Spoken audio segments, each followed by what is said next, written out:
Good morning, this is Deb, and I am back with our gardening folio, and we're going to be doing some paper selection today.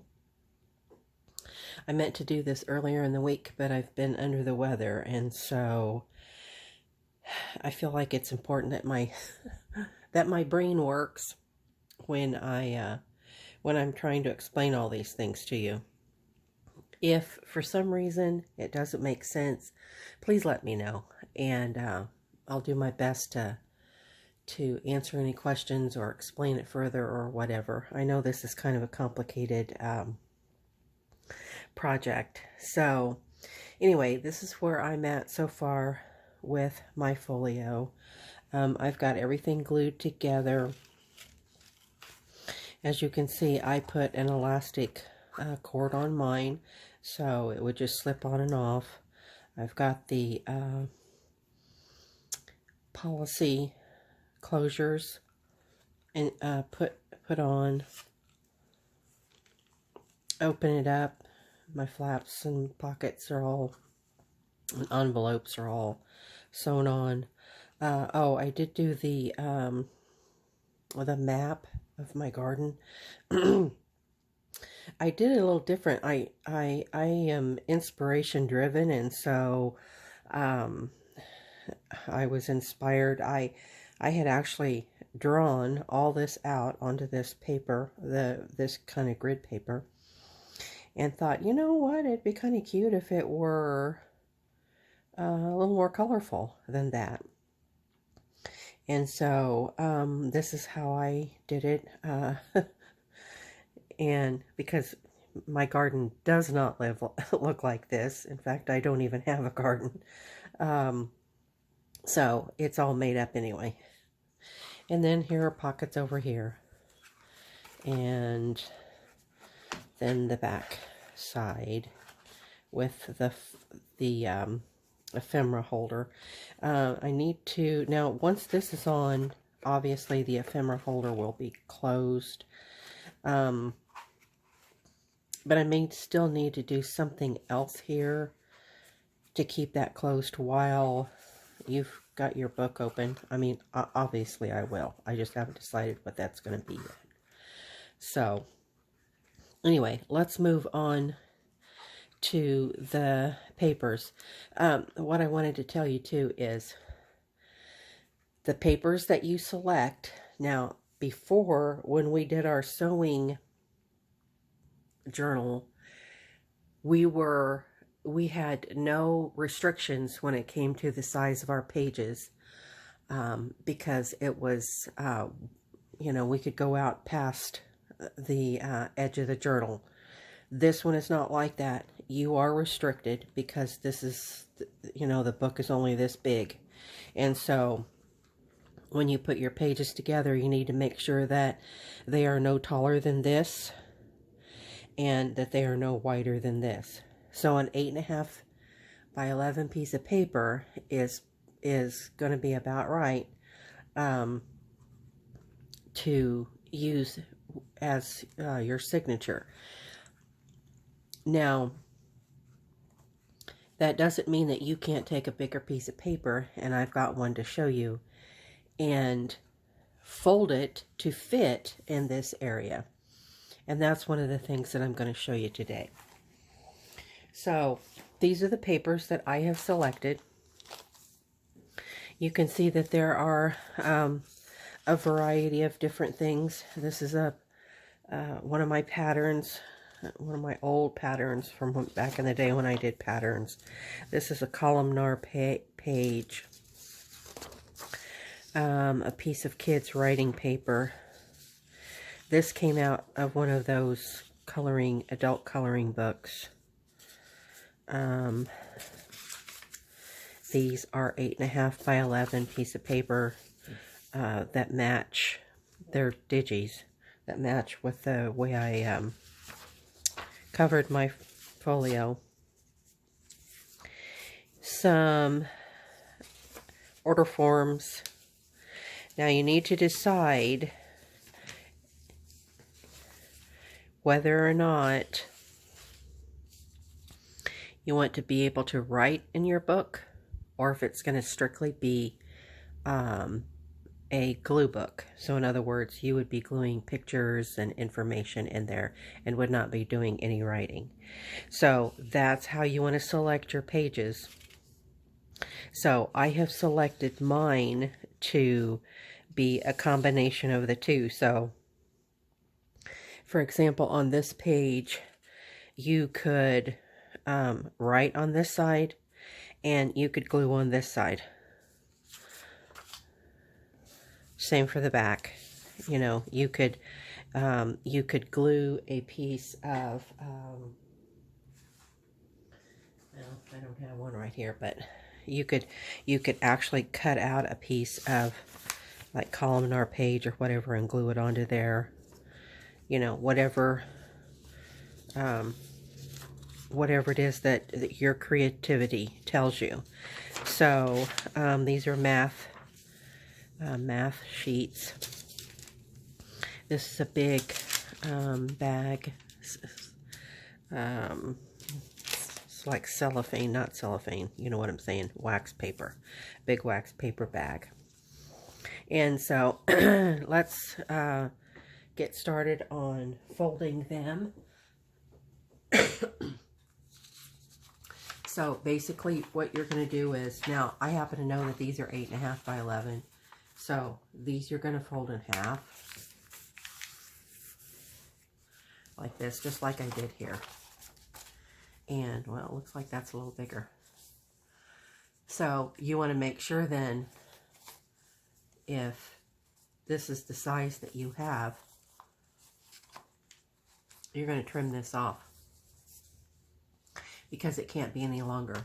So you're either going to trim it off, which is what I'm going to do here, because it's just a small area. One of the other things that you could do is you could fold it up like this, make it a pocket, and then fold it in half like this. And that's one of the things that we're going to do on the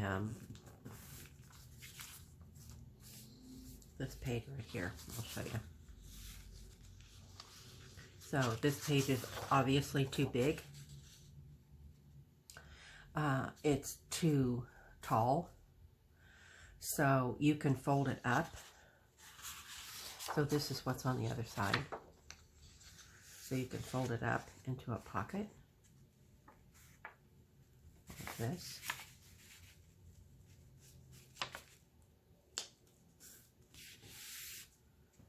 Burnish it down.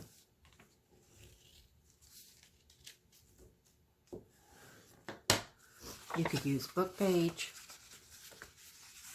You could use pages from your catalog. I'm going to be using my Bakerseed catalog to cut pictures out of to put into mine. I probably am not going to use these pages. I probably am going to use this. And it will slide into my Midori cover. I've made mine into a Midori cover. So in other words, you could slip the book in and out like this. That's the way that mine is going to be. And then I will glue, I'll use mine as a glue book and writing, because it's, I like graph paper, and it has graph paper in it. I got these on Amazon. And so not only can you have good writing space, but you can have plenty of space, and there's lots of pages in here to glue photos or information about what it is that you want to put in your garden. Okay, so back to this. So this would make a really great center page. And what I would do, or what I have done in the past, is I just brought this out like this. And then just cut this just ever so slightly up to that. Did I get it all the way up there?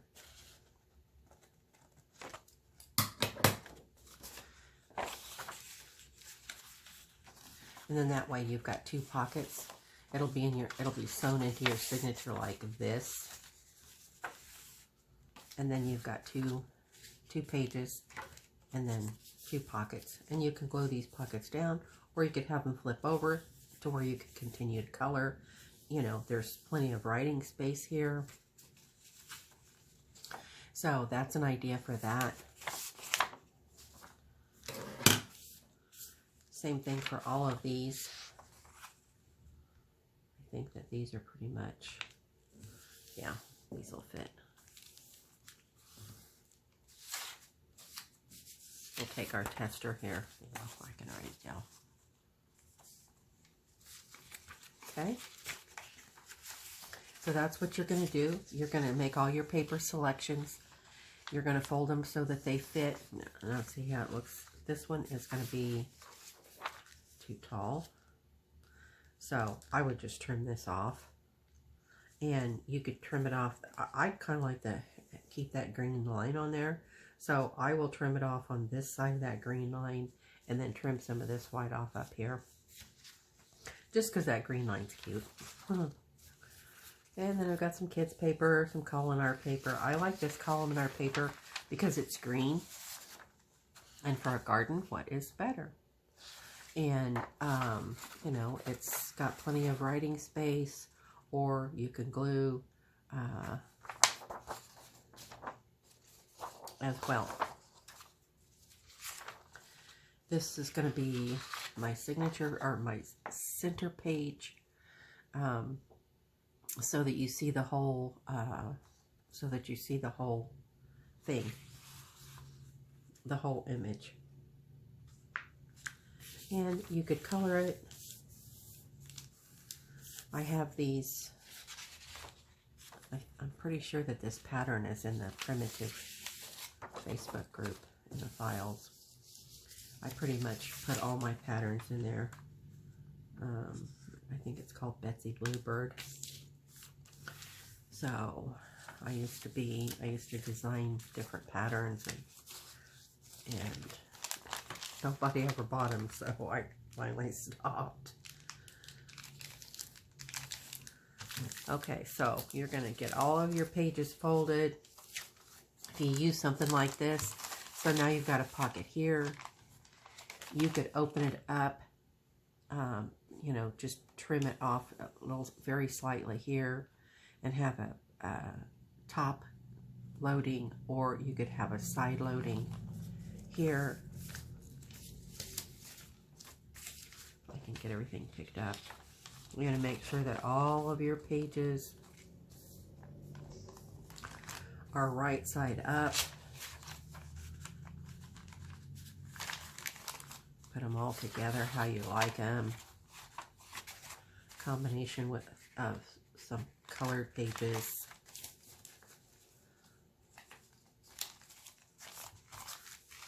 Are nice.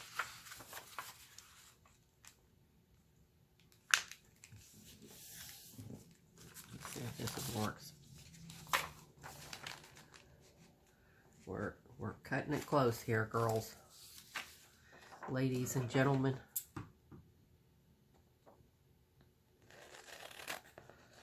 You can use scissors, you can use a paper trimmer. I use both. Some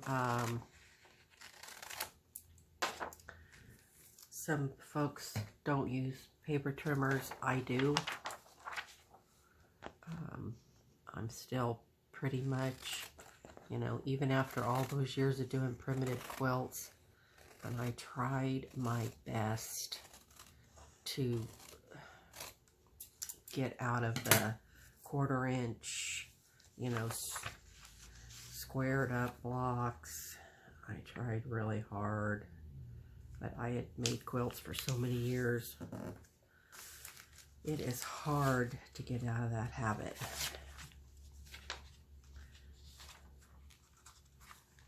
And so Sherry was a great inspiration, but I just couldn't break myself of that. There's a smaller sheet. So they don't need to all be the same size.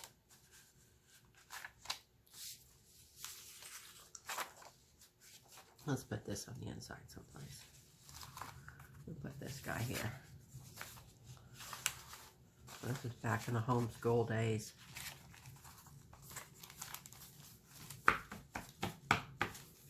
Straighten everything up. Let's put this guy in here.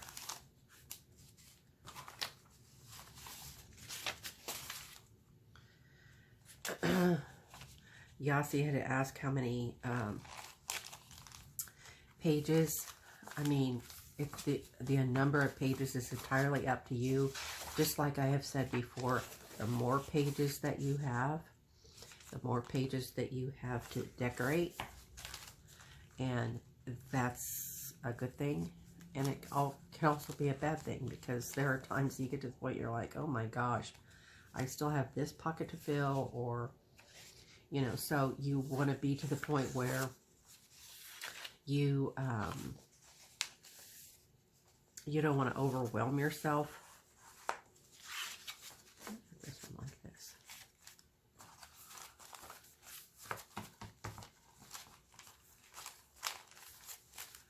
Okay, so now let's take a look at it, because this is the way it would look. You want to kind of go through and make sure that all your pages are where you want them to be, that they are right side up.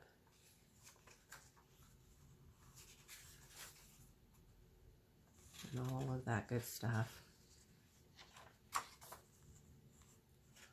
Now you don't have to have your pages exactly in the center like this. You can stagger them. Have this one down further.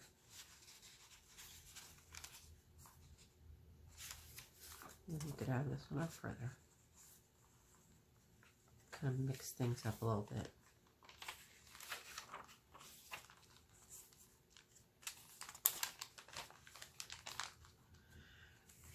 I obviously have some white pages, and that does not bother me in the least, because I'm going to cover those white pages up. And obviously this side is going to be the other half of what you've done over on the other side. So if it's the way that you like it, I'm not going to show you how to do a 3-hole pamphlet stitch, because you already know how to do that. I showed you how to do that in a previous video. You can, here is what I suggest. If you sew this directly into your book,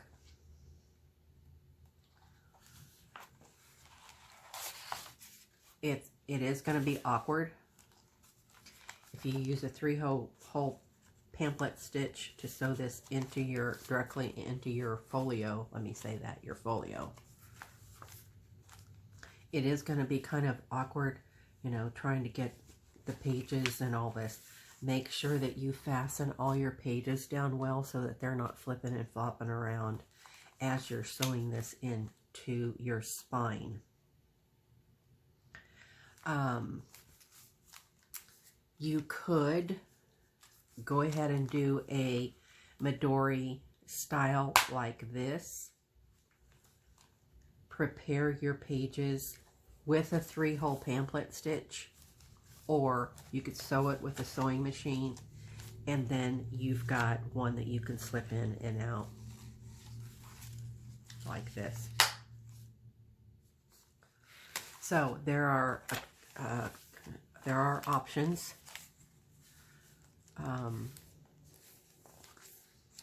And options are always good. So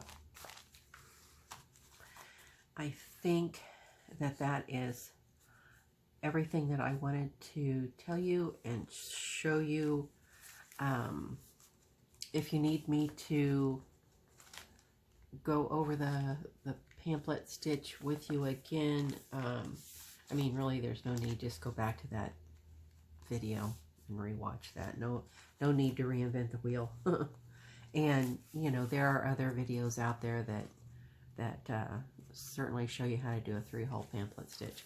And they have other besides 3 holes if you wanted to do, I mean, they have the 5-hole, you just sew it in a little different. But I mean, really the pamphlet stitch is very, very simple to do.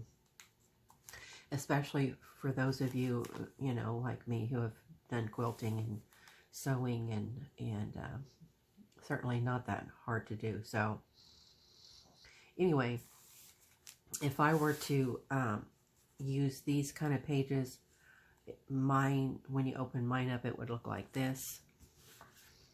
If I used this type, it would look like that. And then of course I would decorate the cover and so I would kind of like mine to be useful. You know, I'd like to be able to journal in here and write notes. I say that knowing full well that I will not write in it. I will not journal in there. I mean, I don't, as I mentioned before, I don't even have a garden. So, you know, this might be wishes and dreams and, you know, different. But, you know, one thing I like to do, you know that I like to do glue book stuff. And when you have got a gorgeous book like this, oh goodness, and, you know, can you believe that those are eggplants? Wow. I mean, the stuff that's in here is just unbelievable. Anyway, I digress. So, you know, I really want to be able to cover my pages with these beautiful images, and that's what my intent is. That's the way I will enjoy using my book, and you need to do it the way that you want to enjoy it. The things that are either useful for you or something that you will enjoy working on and doing. So, wow, these are carrots. Pusa aceta carrots. So this particular book, wow, look at those carrots. Holy smokes. This Baker Creek has got seeds from all over the world. So, I mean, the photography is just amazing. The colors are so rich and vibrant and beautiful. So, and just the things that you can learn by reading this particular book. I have other ones up there too.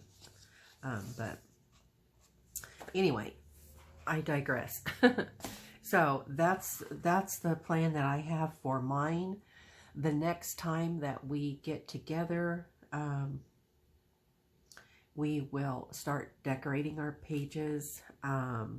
Well, we'll start decorating our book. And this is the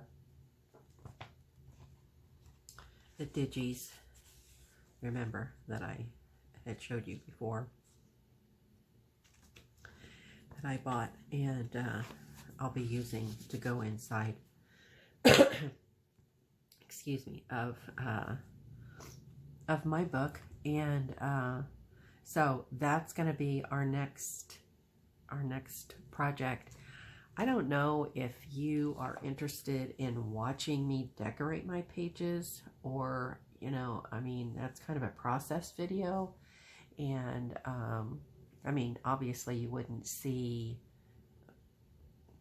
everything because I only have 30 minutes, but, you know, if that is something that interests you, you can let me know in the comments below or on the Facebook group.